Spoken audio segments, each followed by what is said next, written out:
11월 25일에 공부했던 내용을 정리해 보도록 하겠습니다. 11월 25일에는요, 도플러 편의에 대한 개념을 다시 한번 보충을 해봤고, 뒤에 있는 새로운 문제, 세 문제를 해봤어요. 오늘 다뤄볼 문제는 70만 했으니까, 78, 79, 80입니다. 78, 79, 80. 이제 도플러 편의를 다시 할 건데, 도플러 편의를 다시 하기 전에, 기준 틀을 보는 방법에 대해서 다시 한번 생각을 차차 해볼 거예요. 일단은 우리 책에서 기준으로 둔 가정이 있어요. 그건 바로 실험실이라고 하는 정지좌표계가, 정지좌표계라는 건 없지만 그냥 상대적으로 정지해 있는 실험실 좌표계가 있고, 그 다음에 오른쪽으로 움직이는 로켓계가 있다는 거예요. 로켓 기준틀이 있고 실험실 기준틀이 있는데, 로켓은 플러스 X방향으로 움직인다는 가정이 있었어요. 그래가지고 앞으로는 이렇게 쓸 건데, O랑 O''이라고 안 쓰고 시스템에 S를 따서 S랑 S'으로 할 건데요. 보통 이렇게 쓰지.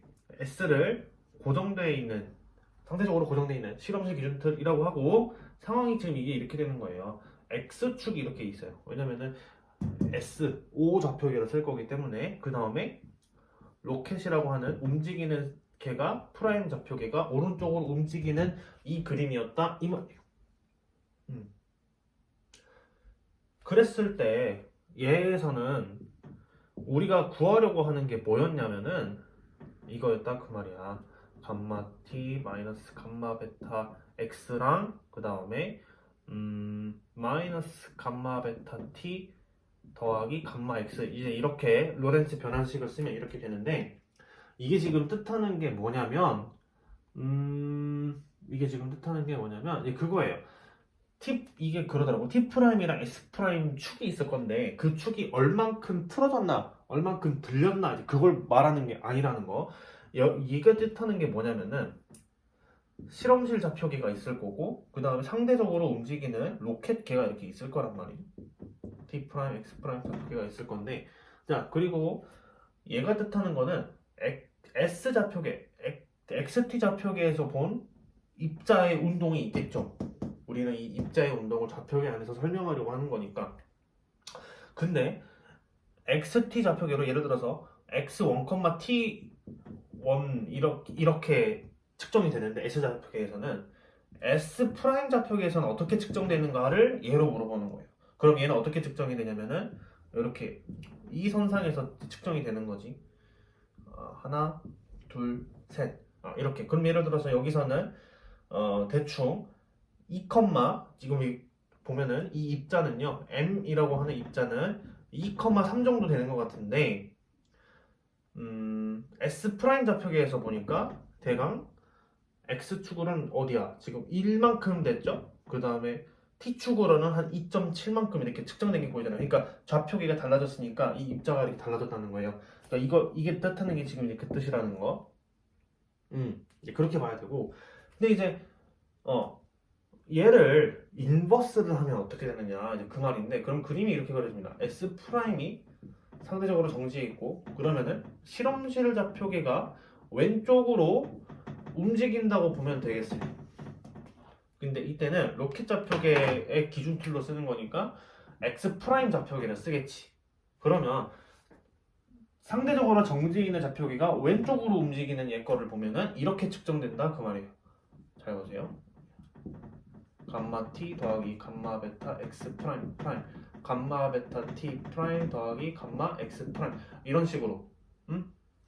이런 식으로 어떤 지금 우리가 실험실 로켓으로 쓰고 S 프라임 좌표계 쓰는데, 그렇게 하는데 이렇게 앞으로 이렇게 할 거야. 오른쪽으로 가면은 상대적으로 정지 좌표계가 있고, 움직이는 좌표계가 오른쪽으로 가면은 모양이 이렇게 생겼다는 거랑, 이걸 인버스 해가지고 정지해 있는 좌표계가 있고 왼쪽으로 움직이는 좌표계가 있을 거 아니에요. 그때는 이제 이런 모양으로 생겼다 그 말이에요. 근데 이거를 이렇게 구속시켜도 되는데, 이걸 유동적으로 응용할 줄 알아야 되는데요.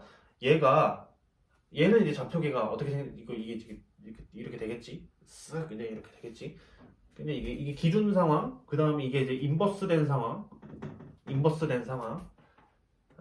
근데 응용된 상황을 하나 이제 보여주도록 하겠습니다. 플러스 알파 버전, 뭐라고 해야 돼? 새로운 버전. 응용 버전이에요. 잘 보세요. 그러면 예를 들어서 S 좌표기가 이렇게 있고 S 프라임 좌표기가 왼쪽에서 올 수도 있거든. 이때는 어떻게 될까? 이렇게. 그 다음에 다양한 경우의 수를 둘 수가 있는데 S 프라임이 여기 있고 S가 왼쪽으로 오고 있다. 그때도 이렇게. 그러니까 얘는 뭐냐면은 이 상황은 로켓이 멀어지고 있는 상황이고 이 상황에는 가까워지고 있는 상황이라서 다르게 보일 수도 있지만 기준 툴은 똑같은 상황이라는 거. 기준 툴이 똑같아요. 근데 얘는 언제 달라지냐면은 도플러 편입 때만 보는 관점이 달라진다는 거예요. 얘랑 얘는요. S'계가 정지해 있고 S계가 왼쪽으로 멀어지고 있는 거고 얘는 가까워지고 있는 건데 기준 툴은 똑같이 쓴다라는 거. 그거만 기억하면 돼. 어디 방향으로 움직이는가. 그러면은 로켓이 왼쪽으로 갈 수도 있는데 그걸 한번 봐보도록 합시다. 로켓이 왼쪽으로 가는 경우는 어떻게 될까? 이 경우는 어떻게 해야 될까라는 거예요.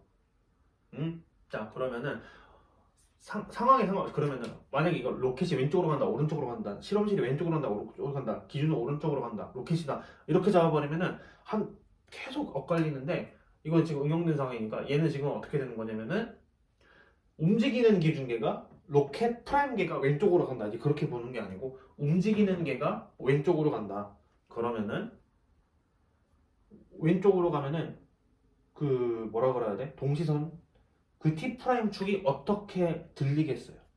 왼쪽으로 이렇게 들리겠지.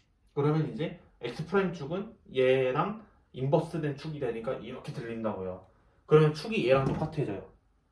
그러면은 우리가 하고 싶은 거는 X, T 좌표계로 T 프라임이랑 X 프라임을 설명하려고 하는 거니까 얘는 감마 T 더하기 감마 베타 X 그리고 감마 베타 T 더하기 감마 X 이런 식으로 된다 그 말이지. 이게 먼저 딱 잡혀야 된다 그 말이야. 그러면은 실험실 좌표계가 무조건 정지해 있고 로켓계가 움직일 때는 무조건 이렇게 써야 된다. 근데 그게 아니고 앞으로는 어떻게 할 거냐면은 단어가 실험실이건 로켓이건 그런 거에 구애받지 않고 상대적으로 정지해 있는 애가 보고 움직이고 있는 실험실이 움직인다고 볼 수도 있기 때문에 그렇게 세팅을 하고 얘가 왼쪽으로 가냐 오른쪽으로 가냐를 본 다음에 T 프라임, X 프라임 그 축을 잘 생각해서 더하기 모양인지 빼기 모양인지 그렇게 보면 되겠습니다. 옳지. 하나만 더 해볼까요? 만약에 실험실 좌표계가 이제 정지해 있는데 뭐야? 로켓 기준계가 정지해 있는데 실험실 좌표계가 오른쪽으로 움직이고 있다. 그러면 이게 어떻게 되느냐? 얘가 하고 싶은 거는 T 프라임이랑 X 프라임 좌표계로 실험실 좌표계의 기준 틀을 쓰고 싶은 거야. 변환하고 싶은 거야. 그럴 때는 이제 이렇게 됩니다. 얘가 오른쪽으로 움직이고 있으니까 이렇게 되겠지. 마이너스 감마 베타 X 프라임이랑 마이너스 감마 베타 T 프라임 더하기 감마 X 이런 식으로 써지게 된다는 말입니다. 그럼 얘는 뭐예요? 모양이 뭐랑 같아요? 모양이?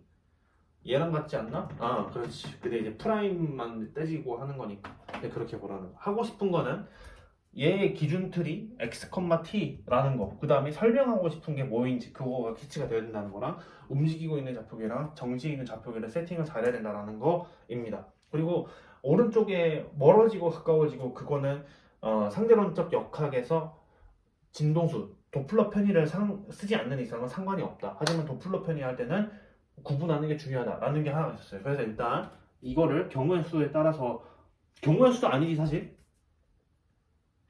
원리지 원리 정지하고 있는 거랑 움직이고 있는 거를 정확히 판단을 하고 어느 방향으로 움직이는지 판단을 하고 거기에 맞게 변환식을 써주면 된다라는 겁니다.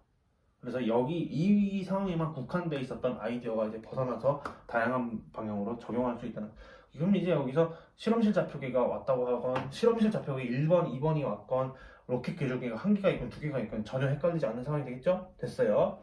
자, 그 다음에 볼 거는 도플러 편의에 대해서 다시 한번 이제 생각을 해볼 건데 왜냐면 구분해야 되는 게 뭘까? 였는데 등장인물 그 다음에 뭐 알아야 되는 거지 그런 게 탁탁탁 있잖아요. 우리가 깔끔하게 이제 공부를 할 때 그래서 이제 이렇게 할 거예요. 도플러 편의는요 75번을 다시 한번 이제 언급을 하면서 할 건데, 이거는 등장인물이 누가 나오냐면, 일단은 상대적인 움직임을 갖고 있는 개가 두 개가 나오고요. 빛을 분석을 하잖아요. 광원이 나와요. 광원이라고 해주겠어. 광원이 나오고, 이제 광원을 우리가 이렇게 원 모양으로 별이 있는 거로 하고, 그 다음에 분석 대상이라고 할까?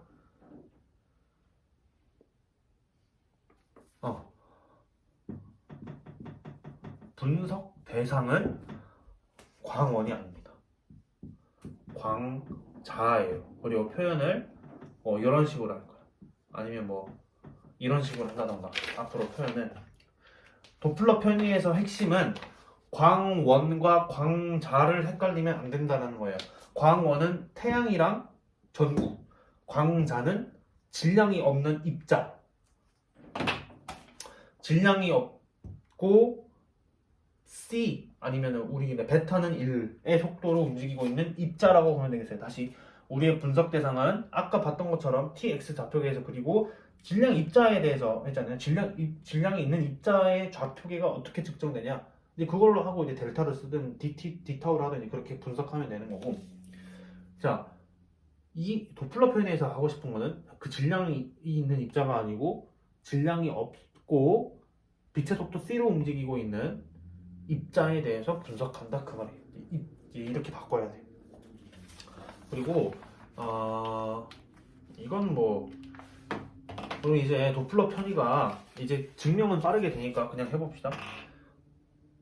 S 프라임이 오른쪽으로 움직이는 좌표계라고 하면은, 그리고 그거를 뭐예요? 실험실 좌표계로 이제 분석을 한다면 이렇게 되겠죠. 감마 2 빼기 감마 베타 p x 마이너스 감마 베타 2 더하기 감마 2 감마 p 이런 식으로 로렌츠 변환식을 쓸 수 있고, 그 다음에 여기서 이제 뭘 할 거냐면, 만약에 광자가 지금 상황이 이렇게 되는 거예요. 상황이 이렇게 되는 거예요. 여기가 그림이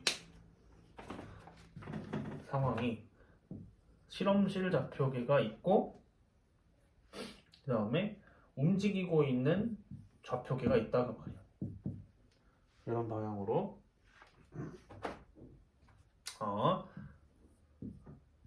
XT 좌표계에서 이제 설명을 할 건데, 광원이 어딘가에는 있겠지. 그런데 우리가 분석하고 싶은 거는 여기서 이렇게 움직이고 있는 광자가 있을 거란 말이에요.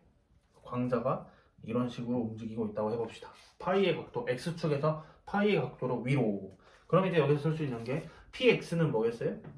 PX는 P의 코사인 파이로 이제 움직이겠지. 우리는 여기가 PX로 써지니까. 근데 빛에서 광자는 E랑 P가 크기가 같잖아요. 그러니까 이런 식으로 써지는 거야. 그래서 얘를 이제 정리를 해보면은 E 프라임은 감마 E 빼기 감마 베타의 E 코사인 파이라고 쓸 수 있고, 감마를 코시로 써보도록 하겠습니다. 이 버전으로. 그렇게 하면은 1 마이너스 베타의 코사인 파이가 되는 식을 알아낼 수 있다는 겁니다. 여기서 뜻하는 거. 자, E 프라임은 공식이 이제 이거야. 잘 보세요. E 프라임은 오른쪽으로 움직이고 있는 걔가 봤을 때에 측정된 광자의 에너지. E는 상대적으로 정지해 있는 실험실 좌표계 상대적으로 정지해 있는 좌표계가 측정한 빛의 에너지, 광자의 에너지. 코시는 속도죠. 속도 매개 변수가 있는데 얘는 어떤 속도 매개 변수냐면 S 프라임. 그리고 1 마이너스 베타, 이 베타는 움직이고 있는 S 프라임의 속도. 여기 나와 있는 코사인 파이는 광자가 X축으로부터 얼마나 들렸냐라는 거. 각자 요소가 주인이 다 다르네. 얘는 S 프라임이 본 광자의 에너지고요. 자, 얘는 S가 본 광자의 움직임이고요. 코시는 S 프라임 거고 베타도 S 프라임 거고, 이 파이는 광자가 어느 정도 x축에서 얼마나 들렸냐 이제 그 말입니다. 그래서 광자가 광원이랑 광자랑 움직이고 있는 좌표계랑 붙어 있을 경우도 있겠죠. 근데 그거 지금 그리고 여기에서 주의해야 될 거는 광원에 대한 정보가 없다라는 점.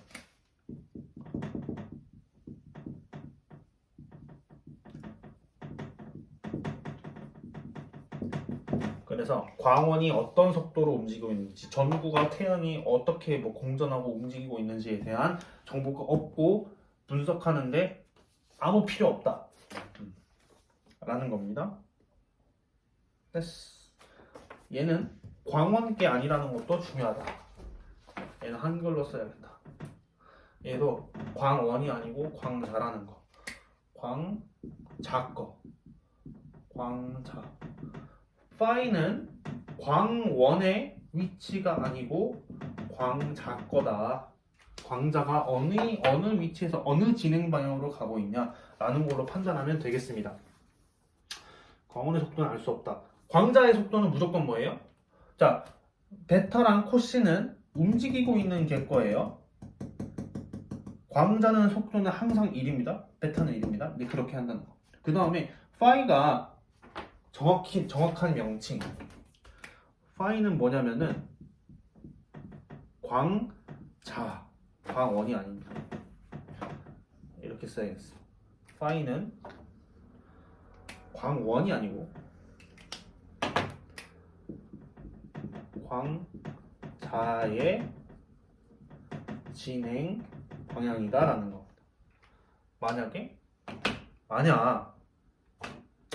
만약 S가 있고 S 프라임이 있었어요.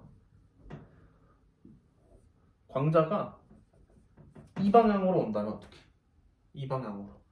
그러면은 파이는 뭘 써주냐면은 이 각을 써줘야 됩니다. 이렇게 하면 됩니다. 광자의 진행 방향이라고 책에 나와 있어요. 75번에도 나와 있고, 그리고 78번에도 이런 문구가 있다. 빛은 마이너스 x 방향으로 진행한다. 뭐 이런 멘트들이 있기 때문에 그렇습니다.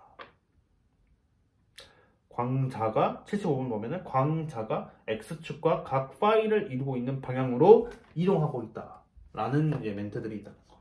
자, 일단은 기준틀을 보는 관점이랑 도플러 편의에 대한 개념을 다시 한번 정리를 했으니까 이거를 여기까지 일단 커트를 하고 문제풀이를 그 다음부터 하면 되겠어요.